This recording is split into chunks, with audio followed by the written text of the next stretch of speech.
En el último capítulo de la Biblia, el Apocalipsis, en el capítulo 22, versículo 17, dice el Señor: el que tenga sed y quiera, venga y tome gratis el agua de la vida. Entonces, en este corto pasaje se habla de muchas cosas, resumidas realmente. Cuando una persona realmente busca el genuino Dios, después de haber pasado por tantas religiones, por tantas fábulas, tradiciones que se inculcan o que de repente pululan, la persona se encuentra abrumada porque nunca le encuentra un motivo, un propósito a su vida. Porque cuando esta persona llega a un punto donde realmente se plantea y dice: oye, ¿sabes qué? Realmente solamente la vida se basa en trabajar,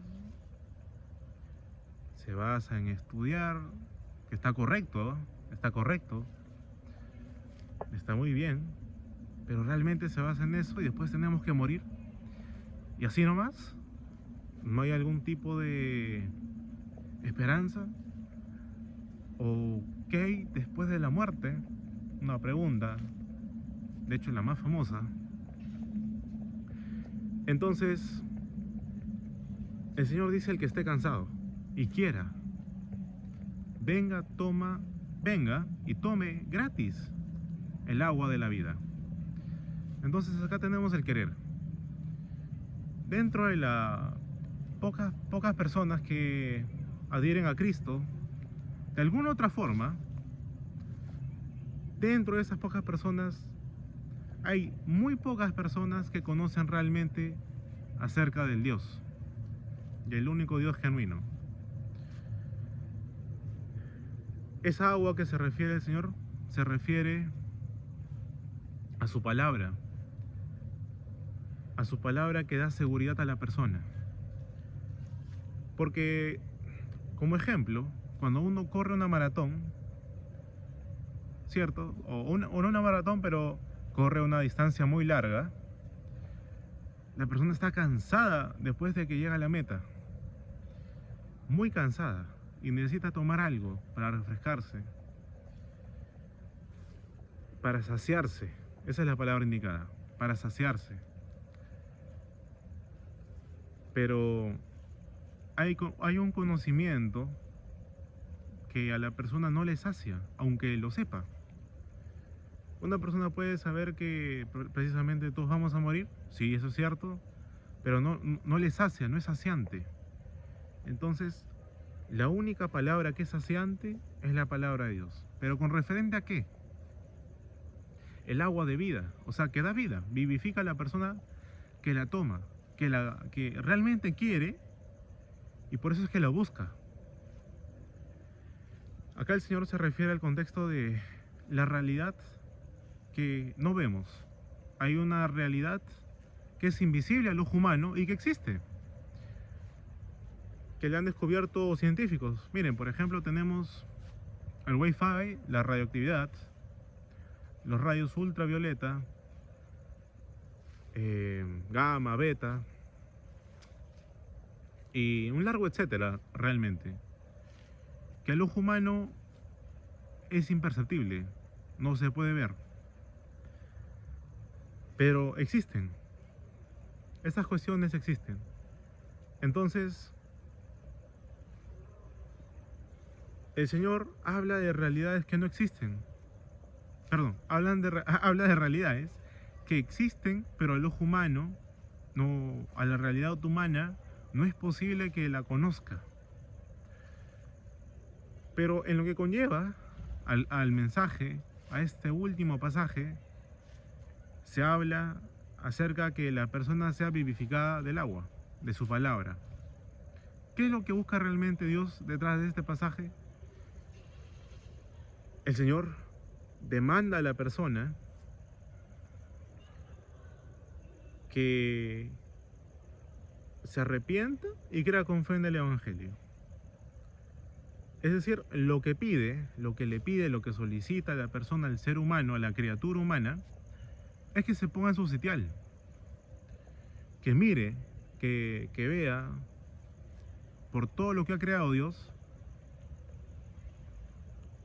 que primero tenga una noción de Él y segundo, que acepte su realidad del ser humano. ¿Y cuál es esa realidad? Que para mucha gente es un tabú.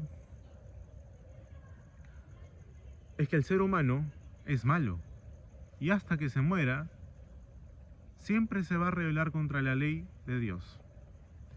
El único propósito que tiene la ley es para guiar a la persona a Cristo. Dice en Gálatas capítulo 3 versículo 24, de modo que la ley ha sido nuestro ayo para llevarnos a Cristo, para que fuésemos justificados por la fe. Y en Romanos capítulo 10 versículo 4 dice, porque el fin de la ley es Cristo, la finalidad, porque el fin de la ley es Cristo para todo aquel que cree. De hecho, el único propósito que tiene la ley es para que el ser humano a modo de espejo reconozca su realidad. En muchas congregaciones evangélicas, iglesias católicas, evangélicas, pastorales incluso,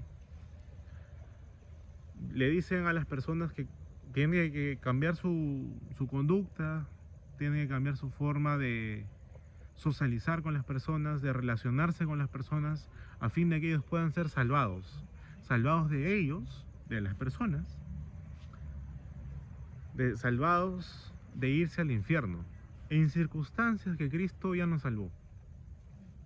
Es decir, mire, usted no tiene que ser salvo, Cristo ya lo salvó. Ya lo salvó, ya lo hizo. Salvó a un asesino, salvó a un mentiroso, nos salvó a todos. Pero ¿qué es eso que realmente invalida? ¿Invalida que una persona se vaya al cielo? La incredulidad. Lo único que invalida que la persona se vaya al cielo después de morir es la incredulidad. Ligado a la dependencia de sus acciones, las obras. En Romanos capítulo 4 dice el Señor, versículo 4 y 5, mas al que obra, su salario no le es contado como favor, sino como deuda. Mas al que no obra, pero cree en el que justifica al impío, su fe le es contado por justicia. Para justicia. Una persona que siempre obra, hace caridad, cambia su vida, con el único resultado de que al morir él se vaya al cielo, él por ser deudor, por estar obrando, por depender de él, se va al infierno, por deuda, por ser un deudor. Pero aquella persona que no obra, si no cree al que justifica al impío, esto es que Cristo, con la sola acción de creer, el estado de creer, el estado de persuasión, esa persona es justificada por su fe. Dios ve al mundo entre justos e injustos. Un justo para Dios, no para los humanos, ¿eh? Un justo para Dios es por la fe, en vez de la fe, a favor de la fe. Es decir, una persona cuando cree en el Evangelio, el único Evangelio, de hecho, que el Señor Jesucristo se lo revela al apóstol Pablo, el apóstol a los gentiles, en Romanos capítulo 2, versículo 16 dice, en el día en que Dios juzgará los pensamientos de los hombres en base a mi Evangelio. El único anuncio de buenas noticias de salvación para el alma. Dice en 1 Corintios capítulo 15, versículo 3 al 4, que Cristo murió por los pecados de nosotros conforme a las Escrituras, y que fue sepultado y que ha sido resucitado el día tercero conforme a las Escrituras. Entonces, al ser humano solamente le sirve creer para ser justificado ante los ojos de Dios. Porque la sentencia contra el alma es de muerte.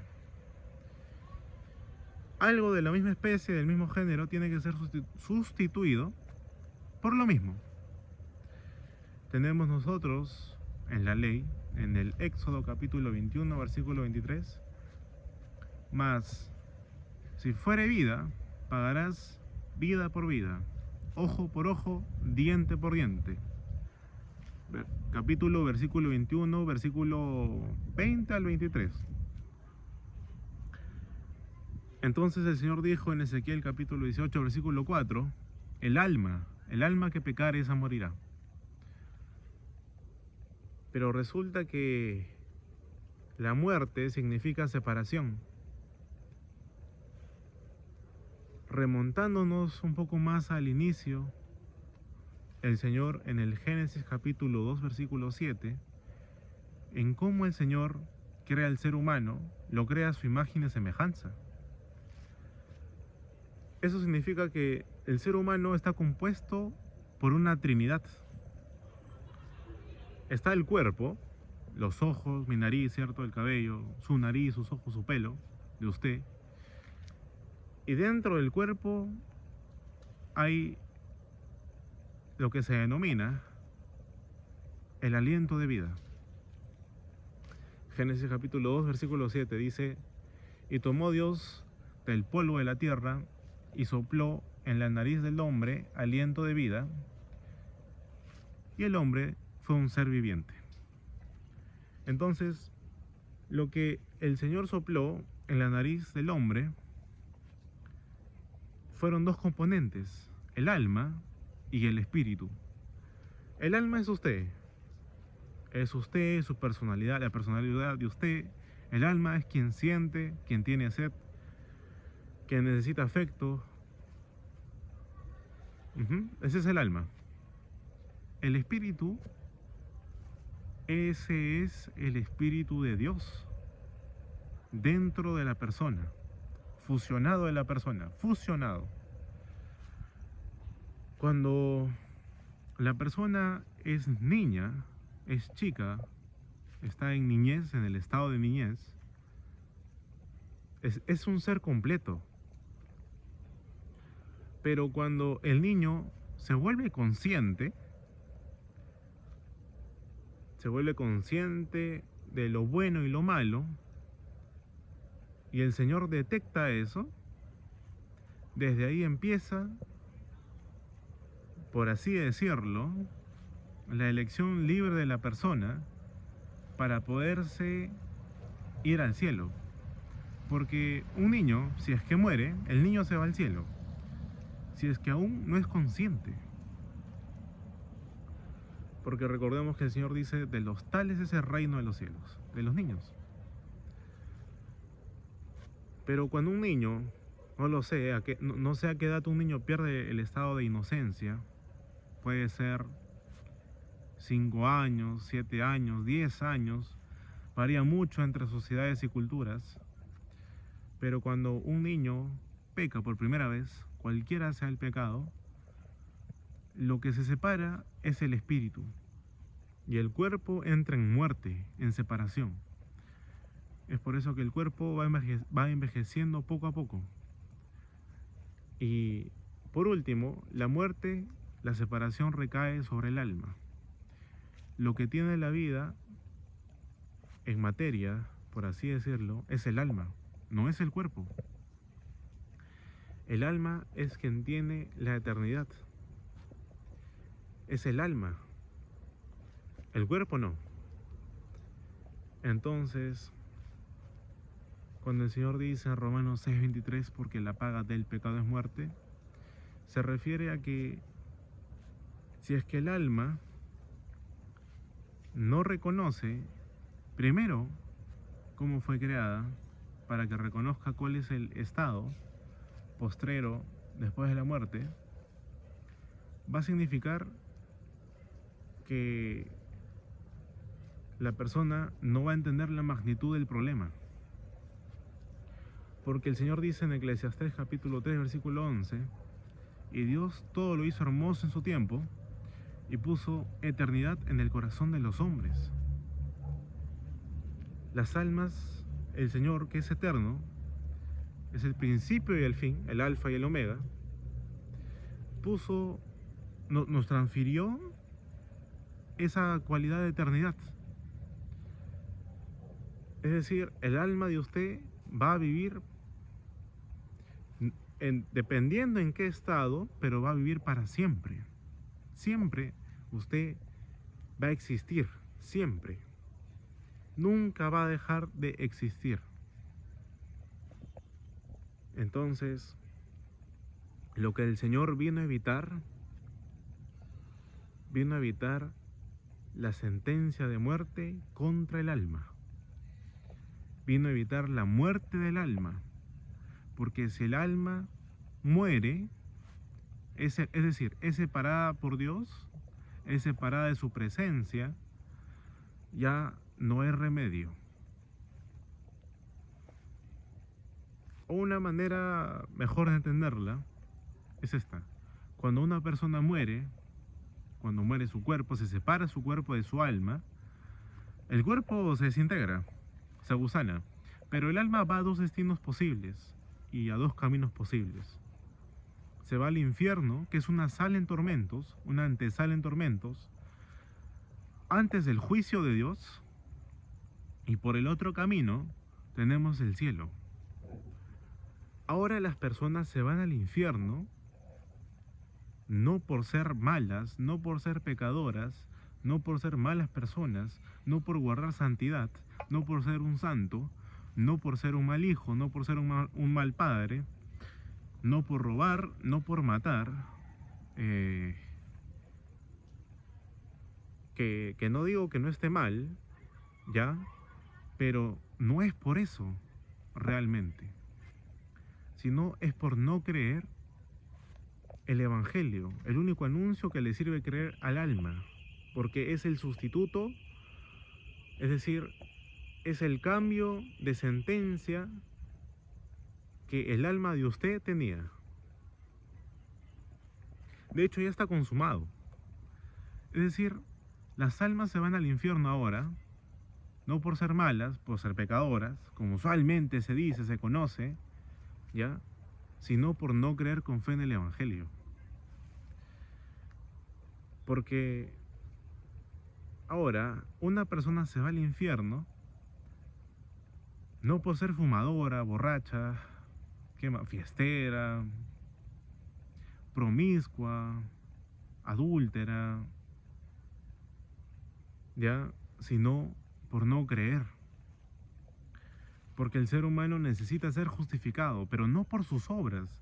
Las obras no son un método válido, un método así como si fuese un intercambio, un negocio con Dios para obtener la salvación. No. Sino es que simplemente la sentencia recae contra el género y especie denominado alma. O es el alma de usted, o es el alma de Cristo. Y nada más. Cristo dijo en Juan capítulo 8, versículo 24, por eso os dije, si no creéis que yo soy, en vuestros pecados moriréis. Entonces el Señor se refiere a esta frase con la siguiente expresión. Si ustedes no creen que yo morí por sus pecados, ustedes van a morir por sus pecados. Entonces lo que le corresponde al hombre es reconocer esta realidad, que el pecado es una sentencia contra la muerte del alma. Cualquiera que sea el pecado, no hay pecadímetro. No es que si yo mato soy distinto que una persona que miente, que dice una mentira pero piadosa. No, pecado es pecado. Para el hombre, para el ser humano sí hay una distinción, porque el que miente está libre, mientras el que mata está en cárcel, ¿cierto? Pero para Dios no, no hay alguna distinción entre usted y entre un violador, no lo hay. No hay ninguna distinción para el Señor, no hay ninguna. Porque en Romanos capítulo 3, versículo 10 dice, por cuanto todos pecaron, están destituidos de la gloria de Dios. Por cuanto todos pecaron. Y todos están destituidos, todos, absolutamente todos, no hay distinción. Entonces, ¿qué es lo que le sirve realmente creer a la persona? Que primero reconozca que el pecado se condena con la sentencia de la muerte del alma. Que reconozca, en segundo lugar, la moralidad, su moralidad. El ser humano, desde que nació hasta que va a morir, siempre se va a rebelar contra Dios, queriendo o no queriendo. Pero eso es una realidad. Una realidad que realmente es aterradora, porque el ser humano, hasta que se muera, siempre se va a rebelar contra Dios y por lo tanto siempre va a hacer daño a sus parientes más cercanos. Siempre. Siempre va a hacer daño. De alguna u otra forma los va a herir, los va a tratar mal, pero porque el ser humano es así. Es triste esta realidad, pero es una verdad. Y la verdad puede doler, pero es cierta. Entonces, en el último lugar que hay que reconocer es acerca del lado espiritual. Yo había mencionado el ejemplo del espíritu cuando es separado de un niño, del Espíritu Santo. Entonces, uno tiene que nacer de nuevo, pero uno no tiene que bautizarse en agua como usualmente se conoce, sino eso lo suministra Dios. Un suministro, por ejemplo, cuando hubo un terremoto en el año 1970, los helicópteros soltaban suministros desde el aire a personas que estaban en lugares poco accesibles para que así pudieran obtener algún tipo de ayuda, obtener fideos, aceite, pero suministrado por el aire, por estos helicópteros. Entonces, del mismo modo, el Señor suministra el Espíritu Santo cuando una persona cree con fe en el Evangelio. Ponga atención en este versículo. Dice en Primera de Efesios, versículo 13, dice, en él también vosotros, habiendo oído la palabra de verdad, y habiendo creído con fe en el Evangelio, fuisteis sellados con el Espíritu Santo de la promesa. Por oír y por creer con fe. Y nada más, absolutamente nada más. De hecho, el Señor advierte y da una advertencia a cualquier persona. Dice en Lucas capítulo 13, versículo 3, si no os arrepentís, todos pereceréis igualmente.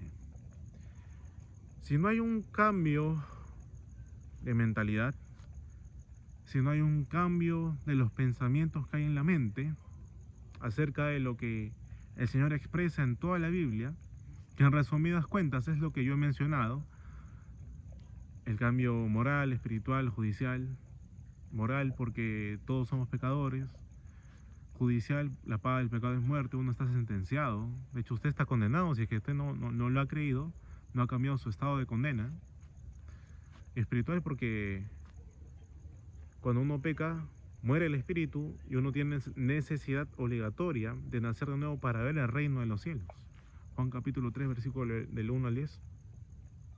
Entonces, el Señor advierte que si uno no se arrepiente, no cambia los pensamientos de su mente, la persona va a perecer, va a morir.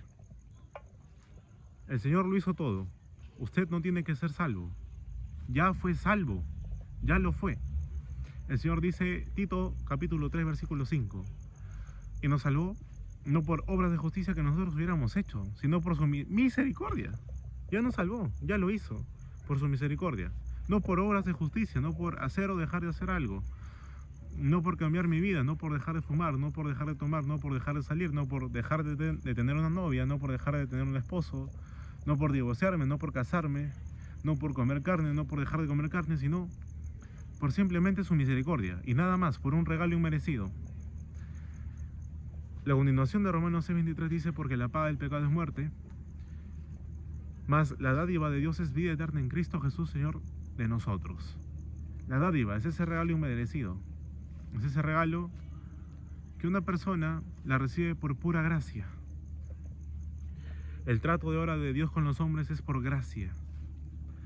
Por su lado de Dios es la gracia, por un lado es la gracia, y por otro lado es la fe del hombre en la gracia del Señor. Entonces, al Señor Jesucristo le insistieron unos judíos diciendo en Juan capítulo 6, versículo 28-29, ¿qué debemos hacer para poner en práctica las obras de Dios? Y el Señor le respondió: y esta es la obra, que creáis en el que Él ha enviado. Y esta es la obra, yo soy la obra. El Señor dice en Juan capítulo 5, versículo 24, el que cree, el que oye mi palabra, y el que cree al que me envió, tiene vida eterna. Tiene vida eterna. Y a condenación no viene, sino que ha pasado de muerte a vida, porque la persona iba marchando rumbo a su destino final, así como la película, rumbo a la muerte de su alma. El Señor se refiere a la muerte del alma. Pero ha pasado de muerte a vida, ahora es un vivo, yo lo conozco, un vivo. Una persona que para el Señor está muerta, estaba muerta, pero ahora, por creer con fe en el Evangelio, la persona para Dios está viva y el Señor la conoce. Hay muchas personas, muchos cristianos, de repente es el caso de usted, que le dice Señor, Señor. Es decir, que considera a Dios como su único Dios, vale la redundancia. En Mateo capítulo 7, versículo 21 dice Señor: no todo el que me diga Señor, Señor entrará al reino de los cielos, sino el que hace la voluntad de mi Padre que está en los cielos. Muchos me dirán en aquel día: Señor, Señor, ¿qué acaso no profetizamos en tu nombre y en tu nombre echamos fuera demonios? Y yo os diré: apartados de mí, hacedores de maldad. Entonces los únicos que le dicen Señor, Señor a Jesucristo son cristianos, son católicos. Por ahí uno que otro testigo de Jehová que usualmente no le dicen, pero bueno, es para ejemplo. Esas son las únicas personas que le dicen Señor, Señor a Dios. Pero no todo el que me diga Señor, Señor entrará al reino de los cielos. Entonces, ¿qué es hacer la voluntad del Padre? Creer que uno ya tiene vida eterna. Dice en Juan capítulo 6, versículo 40. Y esa es la voluntad del que me envió, que todo aquel que vea al Hijo y cree en Él tenga vida eterna. Tenga. Y esta es la voluntad del que me envió, la voluntad. Esto es lo que quiere que usted, el Padre, quiere que usted esté persuadido, que ya tiene vida eterna. Pero no por usted, no por sus acciones, no por su buena conducta, sino por lo que hizo Cristo. Por esa razón. ¿Y qué hizo Cristo? Murió por los pecados de nosotros. Por todas mis cochinadas, por todos mis malos pensamientos, por todas las veces en cuales yo he faltado de respeto a alguien, de la misma forma usted, y demás cuestiones, por todo eso murió. Entonces, yo le pregunto a usted, a forma de cerrar este pequeño video, ¿Cristo murió por sus pecados? Si usted dice que sí, usted debe probarse si está en la fe. Examinarse, autoexaminarse. El apóstol Pablo en 2 Corintios 13:5 dice: probaos a vosotros mismos si estáis en la fe. ¿Y cómo usted se puede probar? Haciéndose preguntas a usted misma. ¿Realmente yo he creído con fe? ¿Realmente? ¿O me estoy sugestionando? ¿Me estoy engañando? ¿O aún dependo de mis obras? Pruébese usted, haciéndose preguntas. Entonces, ¿qué hizo Cristo para podernos salvar? Murió por los pecados de nosotros. Buenas noches.